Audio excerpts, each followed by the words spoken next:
All right, we're live. Hello, everybody.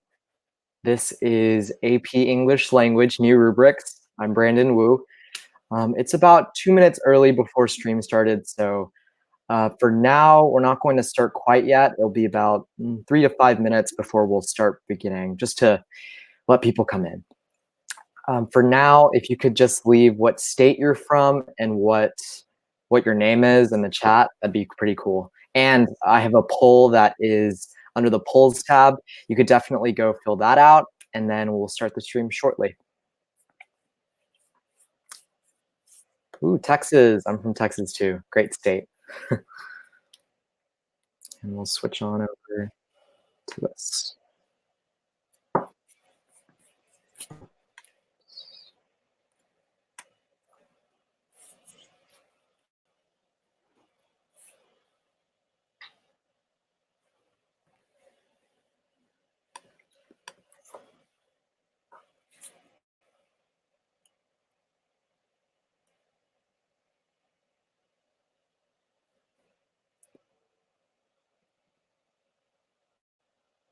And I want to say welcome to everyone who came from Kevin's stream yesterday.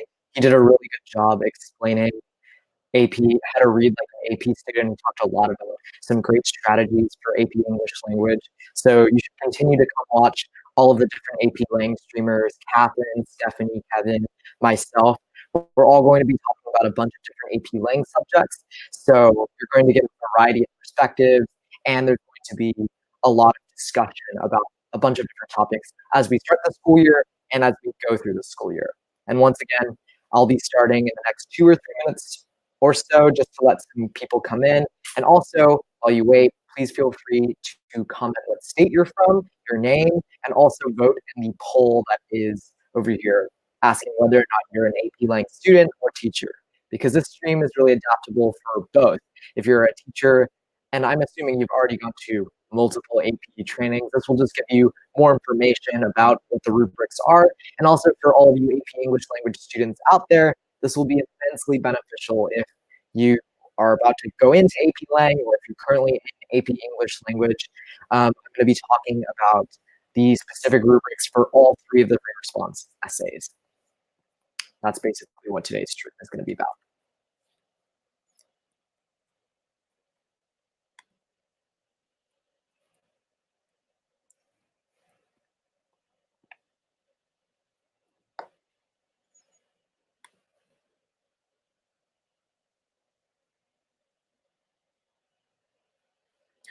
Okay, I think we can get started.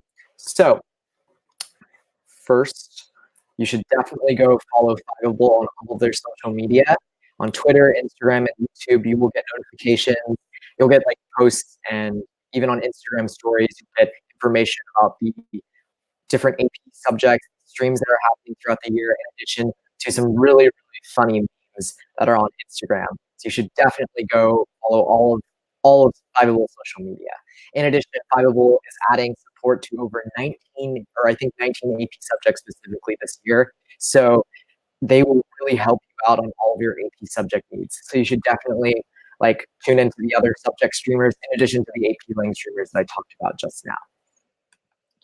So I'm first going to talk about the future streams that are coming up. So in 4 days from today, that would be on Sunday, Catherine is going to be streaming about how to outline an essay, which kind of goes hand in hand with this new rubric stream, because you're going to learn how to properly write that essay and prepare for it. On August 26th, so the day after, there's going to be a stream about the exam as a whole, an entire in-depth overview into the multiple choice section and the response section. That's going to be done by Stephanie. And finally, a week from today, at the same time, 6 p.m. Central, 7 p.m. Eastern, I'm going to be covering must-know current events for the summer. In addition, it's actually going to be a monthly series of streams for AP English language. I'm going to be talking about around five current events every single month that are really important for you to know. And in addition, the reason why I'm talking about current events is because you can really get a grasp on examples for your AP English language argument essays. So those current event streams are pretty important, and I think they will be very valuable when you're looking at your AP argument prompt in May, or when you're doing argument prompts in class with your AP English language teacher. So we'll start with an outline. So I'm going to be first talking about the new analytic rubrics, and then I'm going to move into each specific rubric. So the synthesis essay, the rhetorical analysis, and the argument essay, the exact order it is on the AP exam. And finally, I will be ending with just a short note on multiple choice changes. I anticipate this stream lasting about 50 minutes to an hour. So that means 45 to 55 minutes more content from now. So you're going to hear a lot of information, but I'll try and pause and ask for questions. Please feel free to ask questions in the chat or even in the Ask a Question tab. I'd be happy to answer them. And now we'll get started with an overview of new analytic rubrics. So AP English language FRQs used to be on a 9-point scale, and they used to be scored what was called holistic, which meant that they wouldn't take off points for specific things, but the AP readers from last year and before would look at your essay as a whole and decide on a score. So College Board actually changed a bunch of AP subjects this year, including the English, so language and literature. And for both of those subjects, we now have analytic rubrics for all 3 of those 3 response essays, because they're now scored out of 6. And that's the course and exam description that was released by College Board about this month. So how it works is we call 1-4-1. I'm pretty sure your AP teachers are really going to emphasize it, because that's really all you need for the 3 essays. Just to remember 1-4-1.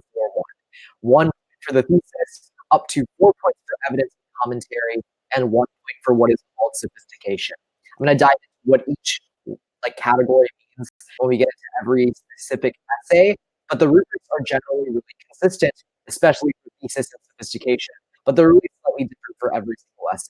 So what that means is that for every one of those, every single essay that you write, either argument, rhetorical analysis, and synthesis, it's always going to be 1-4-1. It's always going to be thesis, evidence and commentary, sophistication. So it's really uniform, I'd say. So let's start with the synthesis essay. I have an example of a rubric here.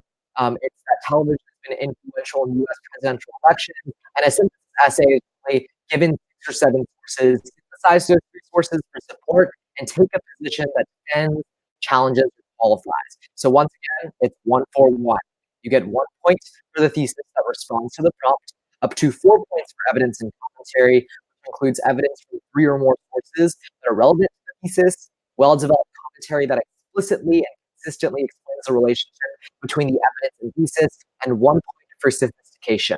And there are 5 categories. As long as you satisfy one of those 5 categories, you'll get that point. And throughout this stream, I'm going to be really emphasizing evidence and commentary, because it makes up 2/3 of every single one of your essays. And remember, the free response section makes up 55% of your AP score. So knowing this 1-4-1 and getting all 4 points on evidence and commentary, in my opinion, is probably the most important part of writing all 3 of these essays. Making sure that you have that proper evidence and making sure you have a really solid commentary. So let's get into each specific category of the synthesis essay. Let's start with the thesis point. So according to College Board's course and exam description, you need to respond to the prompt, not restating or rephrasing, and you need to take a position rather than stating there are just pros and cons. So I have some examples here of really good synthesis theses that are good and bad synthesis theses. So I'm going to give you a minimal example, a more well-developed thesis, and a response that would earn 0 points. These are all made up by me, and the prompt, I guess you could say, is write and take a position on whether or not computers should be, our children should be given computers, and whether or not they affect society. So a minimal thesis that would get you this point would simply be taking a position. Computers benefit and they develop society in the long run. That would perfectly satisfy all Board's rubric, because you are responding to the prompt and you're taking a position. You're saying that they benefit, develop society. Now, a more developed thesis would be the second one that's in that second bullet point. Computers serve important roles in our society. They spur innovation, and computers power the global economy. Overall, children should receive computers as they will continue to serve these roles in the future. What that means, what you actually see in that thesis, is what we call a line of reasoning. When you state an argument, state a position, and then you build and explain your logic as a result. That is perfectly acceptable, and that would also get you the thesis point. In fact, I would probably encourage you to write a well-developed thesis, because that way you can show college and those AP readers that you are responding rather than restating the prompt. Now, an example of a thesis that would not get any points is computers are places that spark innovation, which is crazy to think there might be an end to them. That is not a thesis that would get you any points, because you're not taking a position. You're kind of going either or. You're saying, oh, computers are the places that spark innovation, but there might be an end to them, which is crazy. That's not taking a position, and that's not really responding to the prompt. Another example of a thesis that wouldn't get any points would be, there are multiple benefits and faults with computers. That would not be taking a position, and you're not really responding to the prompt in it. And like restating and responding is a really big difference that you really need to be hitting on when you're writing a thesis. So you want to make sure you're not writing something that says like, computers are very valuable. It's just, like, you don't want to be restating like, oh, computers affect society greatly. You're not taking a position. You need to be making sure that you're asserting your opinion, and you need to be doing it very directly. Once again, that means like you're not saying, I think computers benefit and develop society, or I think computers serve important roles. You don't need to like put it in first person. Just say it. Say that computers benefit and develop society, as shown in the minimal thesis. So now we'll move into synthesis, evidence, and commentary. So once again, I'm really going to be spending a lot of time on evidence and commentary for every single one of the free response essays, because they're pretty important. Once again, it makes up 2/3 every single one of your essays. And that means, like, given that 55% of your score comes from this, like, comes from the free response section, it's really important that you get like all of the points possible. And that really hinges on evidence and commentary. So for the synthesis essay, you need to provide commentary that engages specific details from sources and integrates evidence from sources throughout to support reasoning. It also can't have any grammatical or mechanical errors. Otherwise, you can only get 3 out of those 4 points. So College Board is now changing from their holistic to their analytic rubric, and they're saying, hey, you cannot have like major grammatical errors. Otherwise, you're not properly like commentating. And that's like a shift from the past, because when we had that holistic rubric in the past, they wouldn't take points off specifically if you had any grammatical mistakes. So what synthesis, evidence, and commentary means is that you're integrating source information and you're providing analysis. For instance, I made up a source here and said that Bob Jones of NBC furthers in 2019 that computers help increase efficiency in our global economy. Therefore, children need to learn computer skills to keep up with our developing economy. And I would argue that that shows that specific evidence and commentary that College Board wants, where you're providing commentary that engages specific details from sources, and you're integrating that evidence throughout. And also, I forgot to mention, you need to be making sure that you're like putting in parentheses at the end, source A, source B, source C, source D, and that shows College Board that you're using synthesis sources. And honestly, like, we're going to get into synthesis more at the end of the first semester and the start of the second semester. So you're going to get more detailed information about writing the intro paragraphs, the body paragraphs, the conclusion paragraphs of every single one of the essays. And also, I really encourage you to get Fiveable Plus, because if you want any specific questions and want to rewatch these streams that I'm telling you about now, you can actually access replays and additional resources through a Fiveable Plus membership. It's just $5 a month, and it's so important because you get to hear a variety of different perspectives from all the AP Lang streamers, and you get to watch them even if you miss a stream.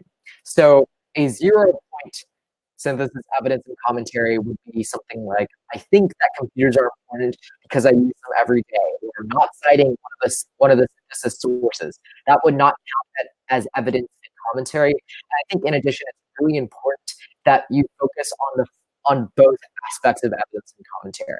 So not only do you integrate evidence from sources to support your reasoning, so not only are you mentioning source A, B, C, D, and E, you're also providing commentary. So that means you're like, you can't just be stating facts, facts, facts, facts. I think that would only garner you 1 or 2 points, because what College Board really cares about is that you're expressing your voice on this argument. And I think it's on the synthesis essay specifically, it's really difficult to express your voice and show your voice. And you can do that when you provide commentary that engages details from your sources. And that means that you are providing your own analysis. Summary is death.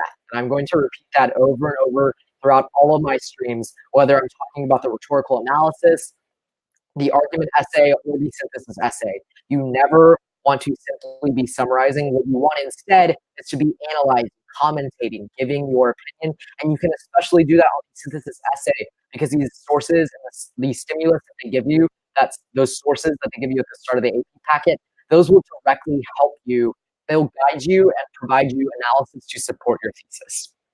So finally, we'll go into the last category of all of the essays, and specifically the synthesis essay, sophistication.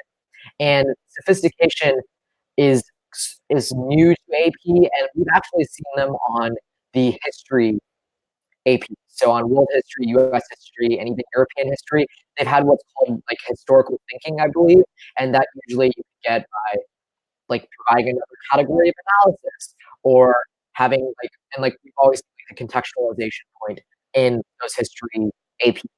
So in AP Lang and even AP Lit this year, we're seeing a new category that you can get points for called sophistication. And there are 5 ways that you can earn this point. And what's really important is that you're not just using it as a phrase, you're making it and internalizing it as a part of your argument. So 5 specific categories for the sophistication point are mentioning the context of the argument, time period, and analyzing its implications. So really the contextualization point on WAP, APUSH, and Euro, but really you're integrating it as a part of your argument. You're showing how the context of the argument of your synthesis essay and the implications are like really impactful. You could also write a thesis that demonstrates nuanced consideration of text evidence and improving it in your essay. What that means is that in your thesis, you are talking about important text evidence that needs to be considered, and you're also like exemplifying that evidence and linking back to your prompt throughout the essay.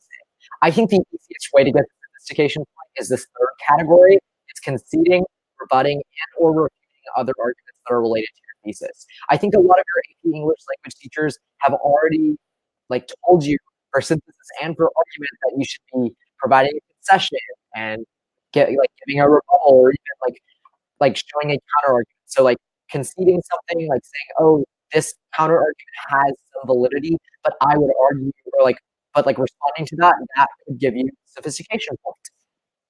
Get you a sophistication point. You could also use rhetorical devices or make specific rhetorical choices that strengthen your argument. What that means is you're basically making your English language synthesis essay very, very like rhetorical. It's almost as if you're like writing an article that someone would do a rhetorical analysis for. So that means that you are, like, for instance, using a metaphor or using antithesis or syntax or diction throughout your essay that actually makes your argument stronger and is like very explicit and clear. You could also use a vivid, persuasive, or convincing prose style to strengthen your argument. And what that means is that while you're writing, you're like trying to convince your AP reader or your audience. You're trying to be persuasive. You're using vivid imagery, diction. It kind of goes hand in hand with the rhetorical devices. And I think what's a little bit hard for those last two, the rhetorical devices, the vivid, persuasive, convincing prose style, is that there is a fine, there's like sort of a gray area between what is vivid, persuasive, and what isn't. So I would honestly stick to those like concessions, rebuttals, and reputations, like providing arguments, because I think those are very easy to make explicit and show your reader that you can write this sophisticated. That's probably not, but like write with sophistication. That's how you get that sophistication point. So you want to be very explicit with that. Okay, now we'll move into the rhetorical analysis. And if you, once again, if you have any questions, please feel free to ask in the chat box or ask in the Ask a Question tab. And if you're here on a replay and watching me talk about these different rubrics, feel free to contact Fiveable or even look through our articles that we write, because they provide plenty of background information. In fact, I've written an article on like for income and Fiveable rubrics. That also goes basically the same amount of depth about how to get a 6 on all 3 of your free response essays. So let's get into what a rhetorical analysis essay is and the rubric. So in a rhetorical analysis, you're going to be analyzing how the rhetorical choices of the author contributed to the purpose and meaning of the text. What that means is you're going to look at an author's article or a specific excerpt, and you're going to find rhetorical devices, and you're going to show how the author used those devices to make their argument more convincing or cause their audience to do something. So make them take action, for instance.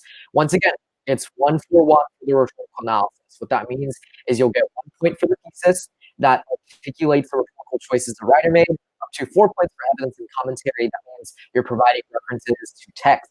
That means direct quotes or paraphrases. You're providing well-developed explicit commentary that explains the relationship between your evidence and thesis. And once again, 1 point for sophistication. And just like I said earlier, sophistication can be attained through a variety of categories. For the rhetorical analysis, there's 6 categories to get that point.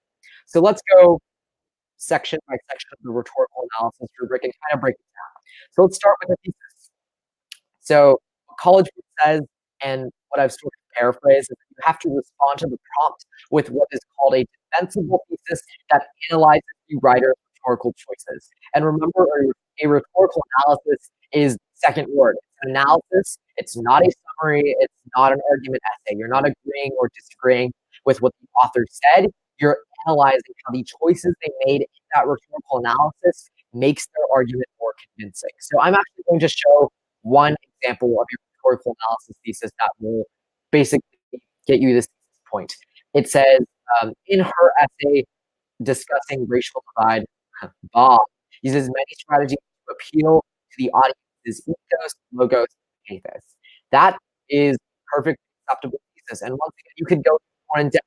You could say that in Bob's essay, he or she specifically tries to convince the audience that we should be working to stop the racial divide through rhetorical devices such as antithesis, such as metaphors and ethos, logos, and pathos, or an appeal to emotion, an appeal to logic, and an appeal to authority.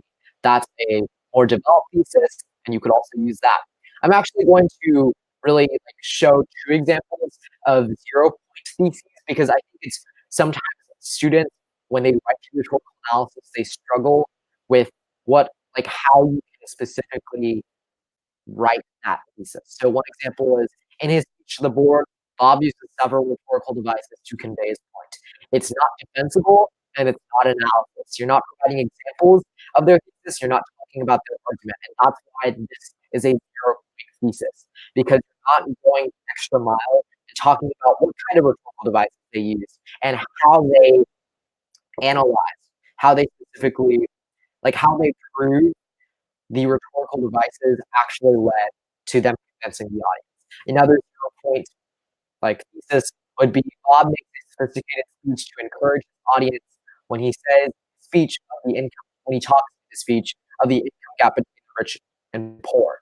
That's not a defensible thesis, and you're not analyzing rhetorical choices.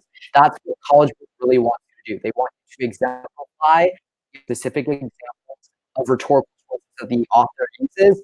Also, make it defensible. So that means you're providing a snippet of their argument, and then showing how those devices and the rhetorical choices are specifically into their audience feeling more convinced. That's what the rhetorical analysis is. That's how you get to this point. We'll move on to the commentary. I'm going to spend a bit more time on.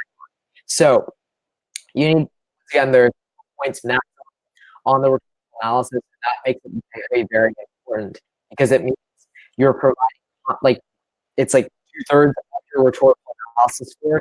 And if you only get 2 points, for instance, on the section, you're not, you're at max 4 out of 6 points. And you really want to be aiming for 5 or 6 out of 6 on all 3 of these essays. In fact, I would argue you should be shooting for perfection. 6 out of 6 is perfectly attainable for all 3 of these essays.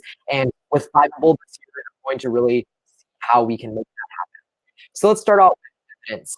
You need to be making sure you're integrating evidence to support your analysis, and that evidence means that you are citing text evidence and you're paraphrasing the author's words. You also need to be providing commentary that uses text details, that draws conclusions about rhetorical choices. And once again, if you have grammatical errors, then you can only get 3 points maximum out of 4 for evidence and commentary.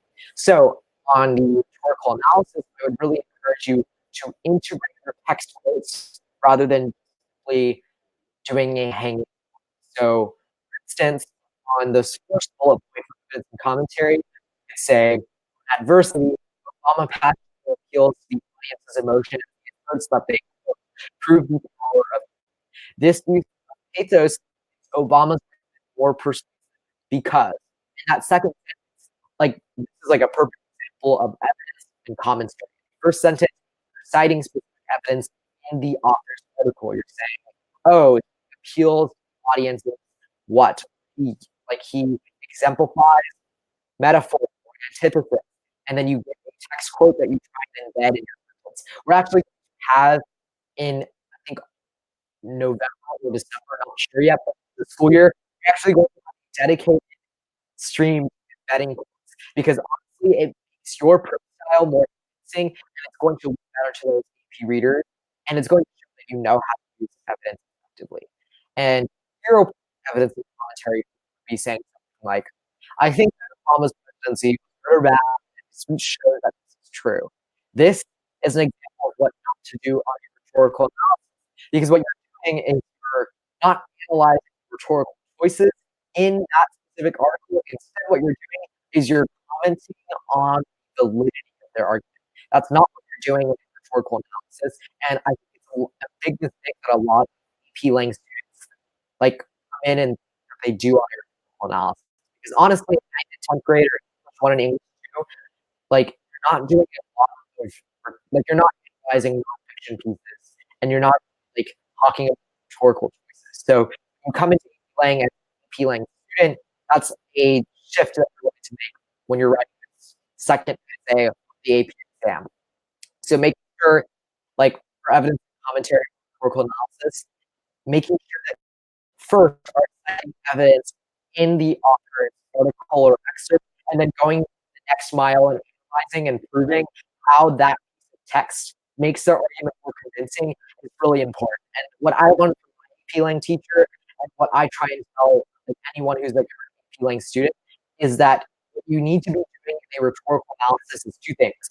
First, like providing the reason why the author used rhetorical device. So, like Obama used ethos, Obama uses ethos because and then explaining how that rhetorical device actually makes their argument more convincing. So it's 2 things. First, I'm just going to repeat it again in kind of like order.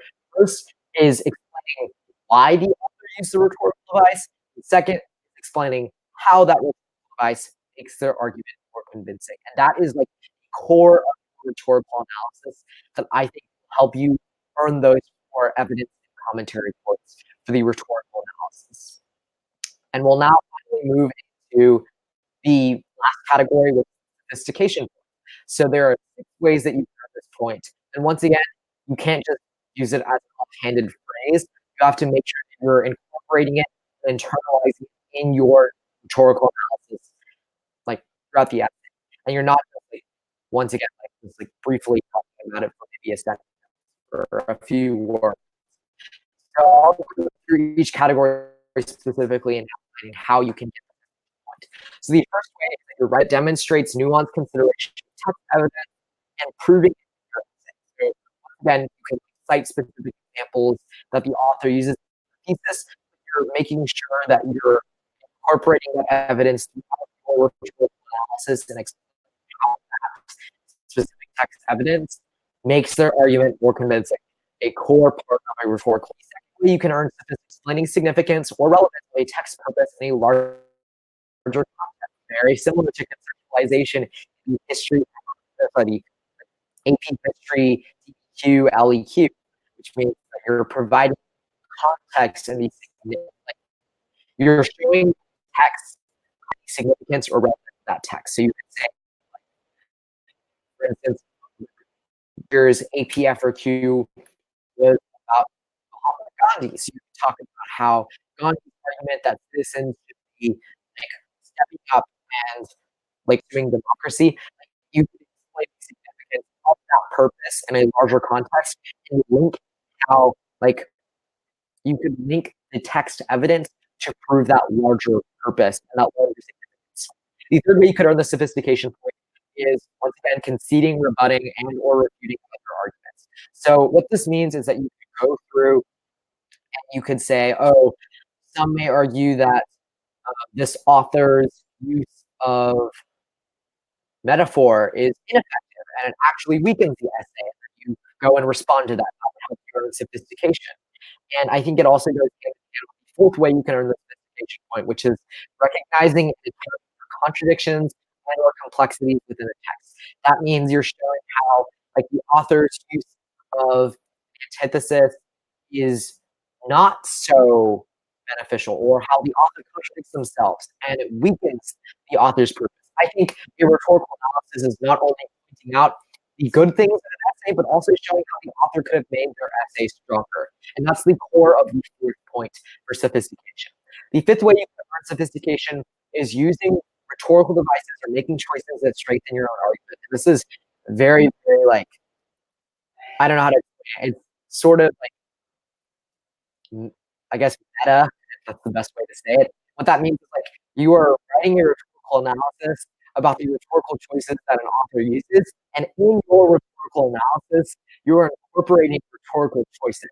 So, like, essentially what you're doing is you're writing an essay that people could write a rhetorical analysis about. You're making rhetorical choices, you're using metaphor and simile and antithesis and ethos, pathos, logos within your essay, analyzing, like, another text. That's how you get that fifth category. And the sixth category is using a vivid, persuasive, or convincing prose style that strengthens your argument. It's very similar to the fifth point. All you're doing is making your argument more convincing and persuasive by using a specific prose style that will help strengthen your argument. And I know that sounds like I just repeated myself, but what you're doing is, like, you're incorporating imagery, you're incorporating and making your text more, like, pretty, I guess, or, like, you're using figurative language, doing things that makes your style, makes the way you write more convincing to that AP reader. And that's how you earn sophistication. All right. And finally, we move into the last essay, which is the argument essay. And we have about, like, 18 to 28, like, this is gonna last like 20 to 30 minutes left. And I just wanted to, like, make a note about the timing. You only have you have a very limited time span on the argument essay, like, sorry, on all three of your essays, because it's not like world history or US history where, like, you have time to write SAQs, time to write you have, like, reading from ETBQ sources. In AP Lang, all they do is they start the timer, and for my AP Lang test, they told us when 10 minutes was left. And that was, like, pretty, it was a time crunch. And what happened was that people spent a lot of time on their synthesis essay where you have to, like, do source analysis, very similar to English and world history, and then you have to write that rhetorical analysis. You have to go through and put the entire, like, article and look at rhetorical devices, and then, like that person called 10 minutes left, and they weren't done with the rhetorical analysis. They were, like, two-thirds of the way through. So they had to, like, speed up and then try and brainstorm and write their argument essay really, really quickly, and kind of ran out of time. And that's, like, one of the biggest hurdles to overcome in AP Lang. But once again, if you tune into our Fiveable streams throughout the year, in fact, when we get into the three essays, we talk about, like, the exam overview, even a few days from today, like, Stephanie Kirk is going to be talking about these new rubrics and the exam overview as a whole, and how you can best time manage. So when you tune into Fiveable streams, we're definitely going to help you out with all different aspects of AP. So let's talk about the argument essay now. So the point of this argument essay is that you're writing an essay where you explain your reasoning and create an argument. It's very similar to a synthesis essay. Typically, teachers will either, like, they will teach the argument essay and then teach the synthesis essay, or they'll do vice versa, because they're very, very similar. It's the 1-for-1 is virtually exactly the same. There's the same 5 categories to sophistication. Your thesis has to respond to them, and your 4 points of evidence and commentary are very similar, minus the source analysis. So we'll go into the category depth and talk about how you can earn 1 point, 4 points, and 1 point on every single critical element of the argument essay rubric.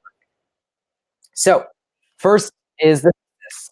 Very similar to the argument essay, or sorry, the synthesis essay. You have to respond to the prompt. You're not restating or rephrasing, and you're taking a position rather than stating that there are just pros and cons. So I use computers this time around, or sorry, I did computers once again, and just show how you can get that thesis point. So once again, the whole the most simplified thesis you can provide is computers benefit and develop society in the long run. That states a position and it responds to the prompt. So it gives you the 1 point. You can also talk about how computers serve important roles in our society. For innovation, computers power the global economy. Overall, children should receive computers as they will continue to serve these roles in the future. That is what we call line of reasoning, as I mentioned earlier. And what that means is that you are taking an argument, you are explaining specific sub-claims, and you're kind of doing what I call tell them what you're going to tell them, and then tell them. So you're kind of outlining what you're going to say in your essay, and then you're telling them, basically. And finally, the 0-point thesis would be simply saying computers are the places that spark innovation, which is crazy that there might be an end to that. Or saying something like computers have multiple benefits and multiple saying that I think computers could be beneficial, but they also could be harmful. You're taking the pros and cons side, you're not responding. That is going to be problematic, and it's not going to earn you that thesis point. But it's okay. We're going to go through how to write an intro paragraph for the argument, the synthesis, and the rhetorical output. You will learn how to do thesis practice. I'm sure your AP Lang teachers are going to provide you a lot of FRQ practice in the class.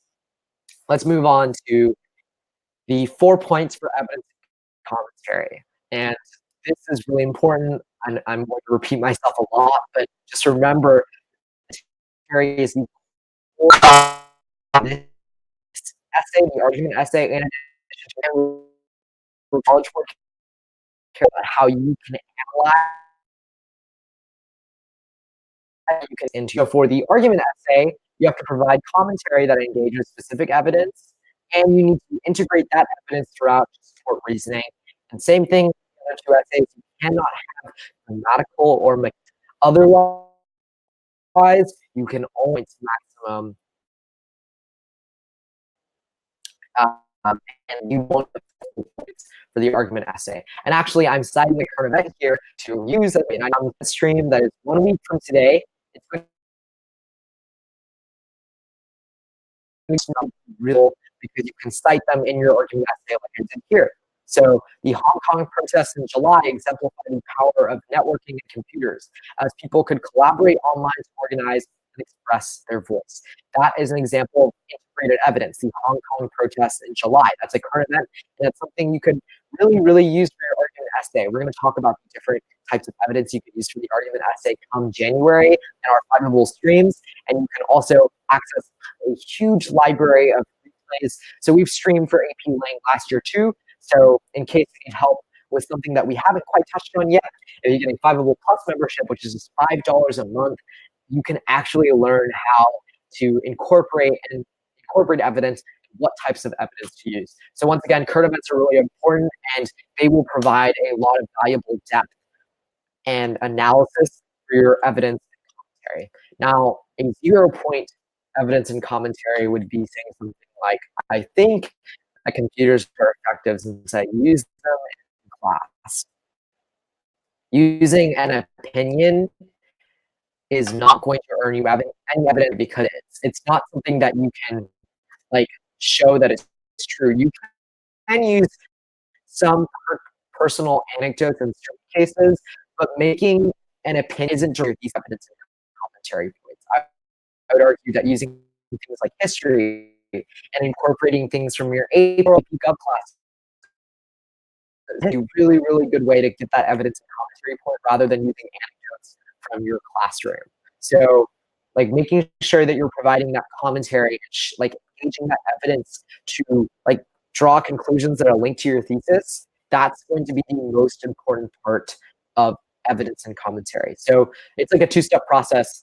First, you have to find relevant evidence and evidence that is directly tied to your thesis. Then you have to explain how that specific evidence can actually help you prove your argument, and that's what your commentary is. And once again, the final category is sophistication. So there are 5 ways to earn this point, and once again, you need to be making sure that your sophistication is incorporated into your argument, not just a phrase or a reference, a few sentences or a few words. You need to make sure that you're incorporating it throughout your essay. So first, you could simply mention the context of the argument and time periods. That means you're just analyzing implications and you're talking about how, oh, if we're computers example, you could say computers are becoming more and more important in the 21st century as they power our stock markets, they power like a variety of like different parts of our world. Like, automation is going to become our future. Mentioning the context of that argument and then talking about your thesis and continually linking back to that greater context, that could get you the sophistication point. And once again, it's just like contextualization on AP World and on AP US History. The second category for sophistication is writing a thesis that demonstrates nuanced consideration of text evidence and then proving it in the essay. That means that you're citing evidence in your thesis, sort of, and you're like mentioning it, and you're saying, oh, it's really like, you could say like current events are demonstrating, current events in this country are demonstrating the increasing importance of computers. And then you can go into your body paragraphs and talk about like how that evidence and that, like you could use your commentary to prove that evidence shows your thesis. It's kind of complicated, but it's what you should be doing in an argument essay. The third way you get the sophistication point is conceding, rebutting, and or refuting other arguments that are related to your thesis. And once again, is probably, in my opinion, the best way that you could earn the sophistication point because it's very, very simple. You could write multiple body paragraphs about like you could write a body paragraph like at the end of your 3 body paragraphs, or like your body paragraphs to talk about how while the other argument may say this and this, like you can respond to that argument. You could say their argument is not valid because, or you could concede throughout each of your body paragraphs and say the other side may like contend that computers hurt our children's eyes and they make them more attached, like less attached to people and human interactions. However, say something like create some analysis that proves that point wrong. And I think it's very easy to make explicit, and it's very easy to get that sophistication point. The fourth way that you can get this point is using rhetorical devices for making choices that strengthen your own argument. And once again, that means that you're using literary devices like antithesis, metaphor, even ethos, logos, citing like an appeal to authority or appealing to emotion. Those make your argument more convincing. They strengthen your argument. And remember, the whole purpose of an argument essay is to present an argument that is convincing. So like when you use those rhetorical devices, they will strengthen your essay. The final way you can get this sophistication point is by using a vivid, persuasive, or convincing prose style that strengthens your own. What that means is that you are making your argument essay very persuasive, very convincing, and you're trying to use diction, syntax, or imagery that can make your style of writing more convincing to them, that make your argument stronger. So that is sophistication is like that last way. Before we get into multiple choice, I just wanted to briefly recap in case like you haven't, like in case you're jumping into the replay to this point. What we're talking about here is the 1-4-1, and that's the core of all 3 English language rubrics. It means that you can get 1 point for the thesis, 4 points for evidence and commentary, and 4 points for sophistication. And what that means, like every single one of your AP language essays, like you're going to be like graded on a 1-4-1 analytic rubric. So making sure that you're spending time writing effective thesis, making sure that you're really working on the bulk of that evidence and commentary, that will be extremely important for the AP, like for your AP English language exam. And finally, making sure that you satisfy sophistication.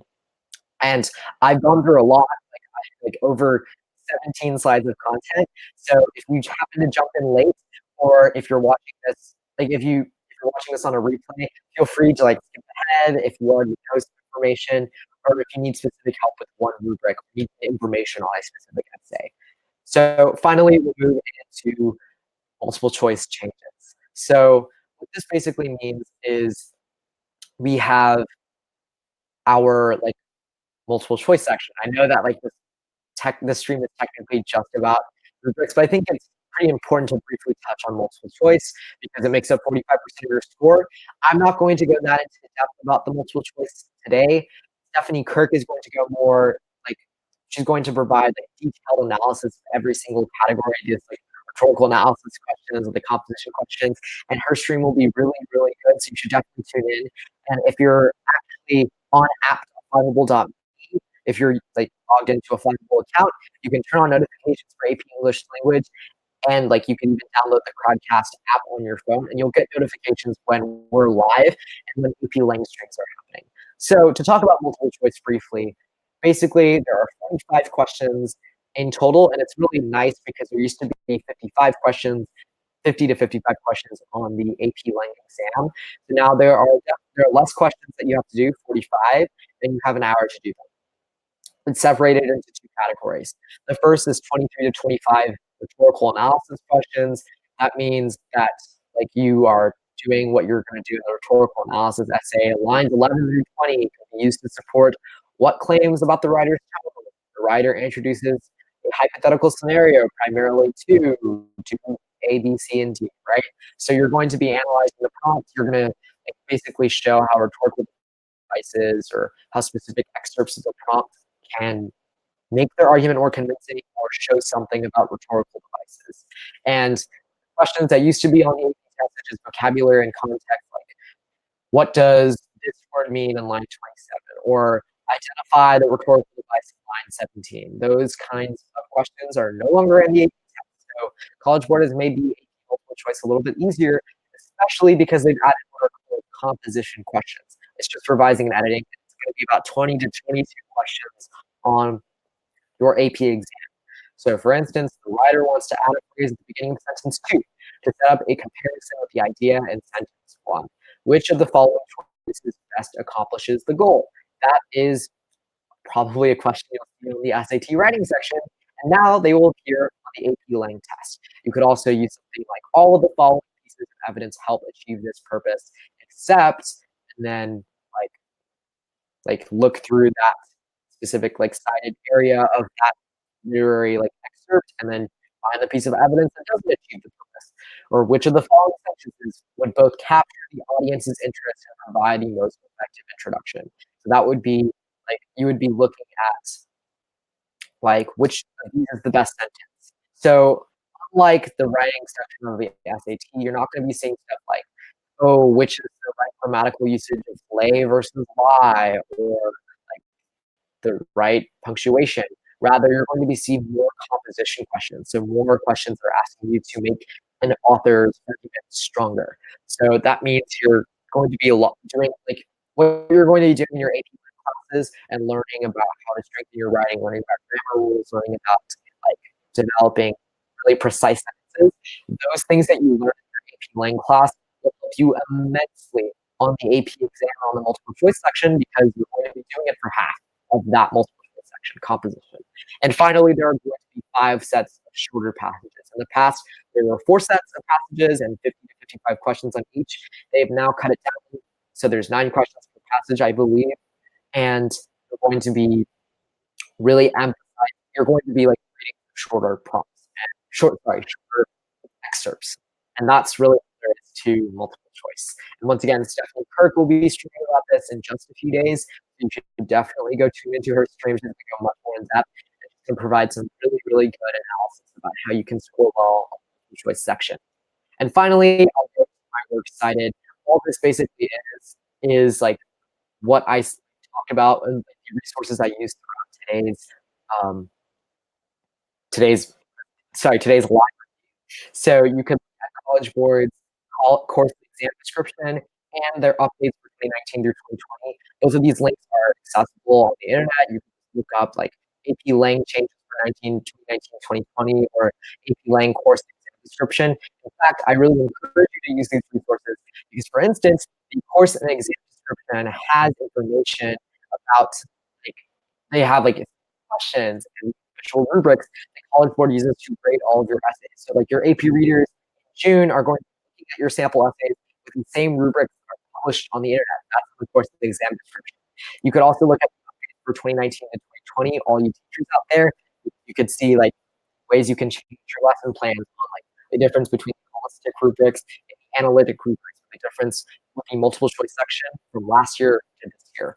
So I'm actually going to reserve the last 2 minutes or so for questions. So if any of you have any questions or any information that you want to know about AP English language, please feel free to ask now. You can either ask in the chat or you can ask in the Ask a Question tab. Otherwise, I'm going to end the stream in about 4 minutes or so.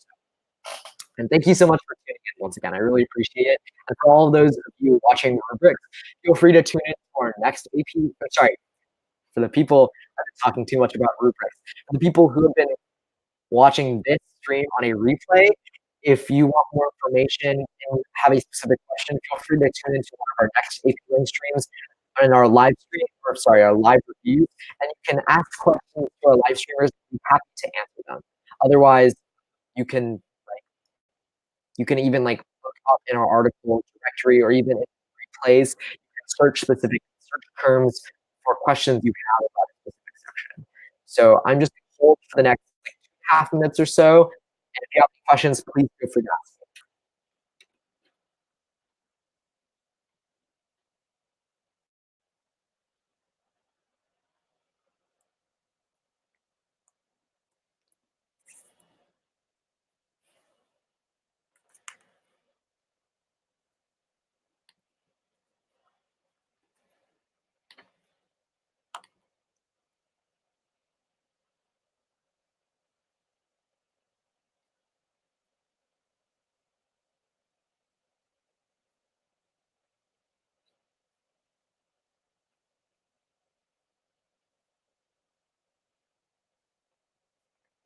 Also, just to note, if you are wanting to get access to slides, like these slides that are seen here, or any extra resources or previous streams, once again, you have to have a Fiveable Plus membership, unfortunately, or not unfortunately. It's actually really beneficial because Fiveable Plus give you we even have special streams the week of the AP exam that are only accessible for Fiveable Plus subscribers. So by paying that $5 a month and paying all the way to May, you're actually going to be saving money. And like instead of buying like for instance a prep book like from one of those major prep book companies, I think having these live reviews and direct student to student or teacher to student interaction that will help you more than if you're just reading a literature textbook by yourself. I also encourage you to talk to your AP English language teacher. I'm sure they hold tutorial sessions or have like office hours. If you have any questions, like they know you're writing best. They read your AP argument essays, they read your practice essays and sections in class. So if you have any questions about you, you can ask them, and they will be immensely helpful for like personal feedback and stuff. But we're also going to be live essay reviews, live prompts, and those will be really like special. We're going to be doing live grading here at Fiveable. So like our AP language department is really strong. We have like really great teacher and student streamers, both for professional development, for teachers, for dedicated streams for every single free response and multiple choice section, and even the live grading sessions I mentioned earlier. Those will be really beneficial for you. And I will wait just an extra minute or so before I end the stream, just in case you have any kinds of questions.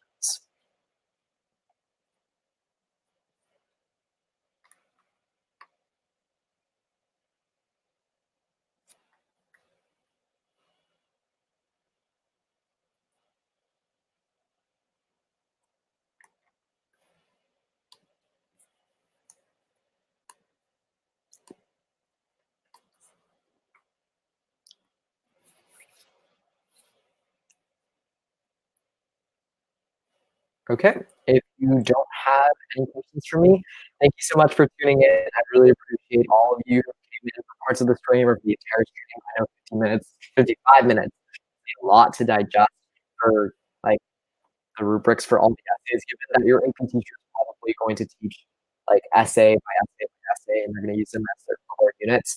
I'm so happy that you tuned in, and if you're watching the replay, thank you so much for sticking with me. And that's all. That's it for today. Thank you so much.